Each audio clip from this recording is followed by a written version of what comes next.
Turns out people need love, you know. It's a funny thing. My little boy, he said, don't go to the gym, don't go to work, don't go to do this. Stay with me. And we said, holy cow, you know. People need love, people need attention, people need to be talked to, touched, slapped around, you know what I mean? Given a massage. People even would appreciate a shot in the head. Like, I mean, sometimes, if you ever been when you were a kid, when I was a kid, I was in wrestling in high school for about 10 seconds. And I had to wrestle a guy down and pin him right to the bloody ground, you know, and he was a little smaller than I was, and I was like the mini mirage of myself. My former self was tiny, whereas now I'm huge. And basically, you know, it was blood, sweat, and tears. And, you know, I can see why these warriors and these guys who box, you know, they end up hugging at the end of the match, because they think, holy Jesus, this guy, there's a lot of bonding, you know, that goes on in the ring, I think. I really do think so. So that's great. So maybe we should all battle it out a little bit more. A lot of people say poo-poo about the boxing. They think it's just gross. They can't botch it, you know what I mean? But there's a certain love. And I remember the samurai warrior said there's a purity of going into battle that you never find anywhere else in life.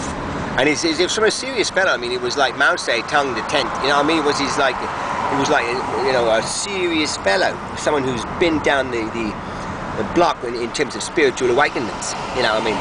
Anyway, so I'm just driving down the street. I'm going somewhere. I'm trying to remember where, and now I realize, oh God, I gotta cut in. Don't you love it when people cut in? I was just gonna say though, I was going the other day, not the other day, about 5 minutes ago, I was turning and I was getting all the yellow lights for a while. It was like, I got you, babe. You know what I mean? Yellow lights be damned. I got you. You know what I mean? I was on a run, and it was just exciting. It's an exciting time. Here we are, you know, we all drive around. It's like we're robots. It's like a routine we do, eh? It's like a routine. We just go round and round. We do our little thing. We get up, we move our hands for the gear shift, we pour the coffee, we talk. But it's about emotion. It's about something in the center of all of that activity, which has nothing to do with that activity. I think it's about the Buddha, once again. It's about that Zen moment when you just pull down, you know, and realize that what we have on the surface is not really the whole thing.